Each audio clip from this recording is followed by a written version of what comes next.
si Diablo upang makaalis dito, dahil mayroon silang ebidensya laban sa kanya, at pinapagalang ni Diablo na tumahimik siya.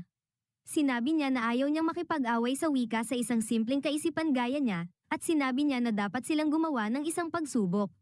Sinabi niya na kung matatalo ng mga tao dito siya, hindi na siya o ang kanyang amo ang gagawa ng anumang karagdagang pagkilos laban sa kanila, ngunit babala niya na hindi pa siya nalulugi sa sinuman. Sinabi niya na dapat silang maghanda sa mga bunga ng pagbibetray sa kanyang amo. Natakot ang hari, at inutusan niya ang mga manguhunter ng demonyo na patayin si Diablo. Ginamit ng mga manguhunter ng demonyo ang mga kadena upang ipitin si Diablo, at sinabi sa kanya na huwag nila itong mapagkamalan.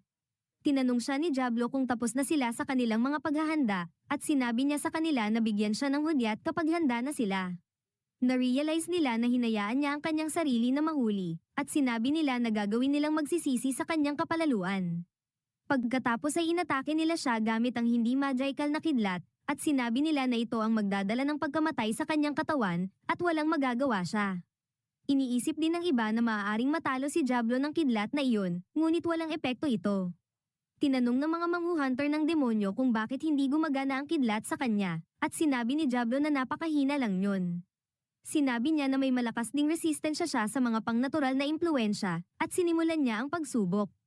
Inilabas niya ang kanyang aura, at nakatulog ang lahat sa loob ng hadlang maliban sa pinuno ng mga manguhunter ng demonyo at ang dalawang pantas ng labanan. Nagulat ang mga reporter na nakita nila siyang gumamit ng Conqueror's Hockey, at hindi makapaniwala si Diablo na 3 sa kanila ang nakaligtas sa kanyang pagsubok. Sinabi niya na karapat-dapat sila ng papuri para makayanang tiisin ang ambisyon ng kanyang Panginoon, kahit na nagpipigil siya. Sinabi ng manguhunter ng demonyo na nagbibintang lamang si Diablo, dahil ang mga Demon Lord class na monster lang ang makakagamit ng ambisyon ng Panginoon. Imposibleng maging Demon Lord ang isang arko-demonyo, at sinabi sa kanya ni Diablo na may hangganan ng lakas ng mga demonyo, ngunit maaari silang umunlad sa susunod na antas kapag natutupad ang tamang kondisyon. Sinabi niya na dapat na nilang kilala ang Demon Lord na tinatawag na Pula, at sinabi niyang kailangan lang nilang mabuhay ng 2,000 taon at palakasin ang kanilang sarili hanggang sa pinakamataas para matapos ito. Sinabi niya na dahil sila ay mula sa silangan, dapat din nilang kilala si Puti. Na-realize ng manguhunter ng demonyo kung sino ang kanyang kinakasama, at halos sumusuka siya sa takot. Na-realize niya na walang paraan para manalo, at nanghihingi siya ng kapatawaran kay Diablo upang iligtas ang kanyang buhay. Ngunit gusto ni Diablo na maglaro muna sa kanya dahil nakita niyang nakaraos siya sa kanyang pagsubok. Humingi ng tawad sa kanya ang manguhunter ng demonyo sa lahat ng bagay, na sasabihing gagawin niya ang anumang hihilingin ni Diablo, at sinabi sa kanya ni Diablo na dalhin ang mga taong nakatulog palabas ng hadlang. Naintindihan ni Sei at Glenda na hindi pangkaraniwan na arko-demonyo si Diablo, ngunit hindi pa rin nila alam kung sino siya talaga, at naghahanda silang lumaban sa kanya. Ipinakikilala niya ang sarili kay Diablo at tinanong siya kung makikilala rin niya ang sarili, at ipinakikilala niya ang sarili at sinabi na siya lang ang utusan ni Muro. Nagtataka si Sei kung bakit itinatago ni Diablo ang kanyang tunay na pagkakakilanlan, at inatake siya. Nagawang ay parry ni Diablo ang lahat ng mga pag-atake niya, at sinabi ni Sei na hindi dapat ilusot ni Diablo ang usaping tungkol kay Pula at Puti, at dapat sabihin na lang niya kung sino siya. Ibinahagi ni Diablo na naging demon peer na siya, at napahilo ang pinuno ng manguhunter ng demonyo sa pagkarinig nito. Nanginginig din si Sei matapos malamang ang mga demon peer ay mga legendary na nilalang, at sinasabing lampas pa sa mga demon lord. Hindi niya makapaniwala na binigyan ni Rimuro ng pangalan ang ganiyang nilalang. Dahil hindi gumagalaw si Sei, inatake ni Glenda si Diablo gamit ang isang palaso. Napansin niya na walang epekto ito, at ipinahayag ni Diablo na ang mga pisikal na pag-atake ay hindi gumagana sa kanya. Wala silang magawa si Sei at Glenda matapos marinig ito, ngunit nalaman nila na totoong-totoo ito. Hiniling ni Sei kay Glenda na makipaglaban kay Diablo kasama siya, ngunit napansin niya na tumatakbo palayo ito. Iniisip ni Sei na wala siyang choice kundi bumili ng oras sa kanila.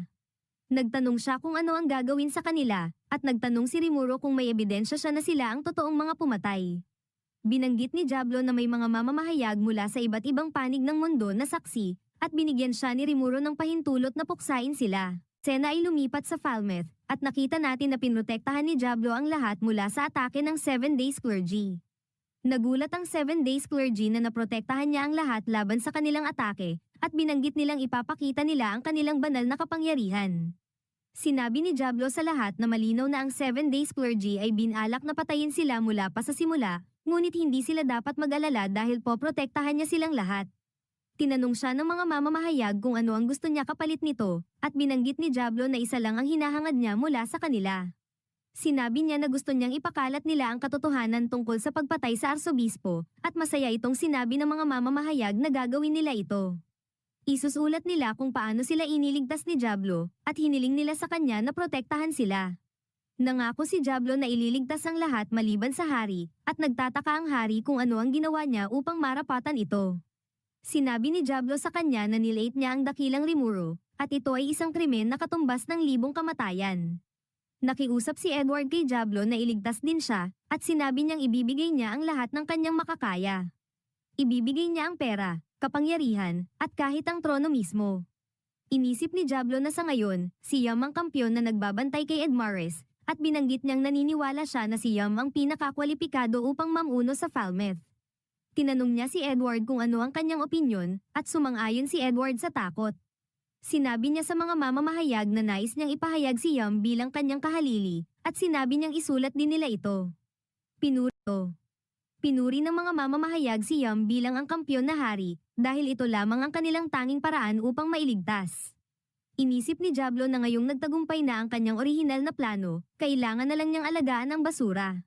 Sinubukan ng 7 days clergy na gamitin ang Trinity Break kay Diablo, ngunit sinabi ni Diablo na ipapalasap niya sa kanila ang kawalan ng pag-asa, at inactivate niya ang kanyang skill na tinatawag na Despair Time. Naramdaman ng 7 days clergy na sila ay nasa isang mundo ng kawalan, at nagtaka sila kung ano ang nangyari sa kanilang spell. Hindi sila makapaniwala na nawala ito, at sinabi ni Diablo sa kanila na maaari nilang pagnilayan ang kanilang kahangalan sa pinakamalalim na bahagi ng kailaliman, at dinurog niya sila. Inisip niyang dapat niya itong iulat kay Rimuru.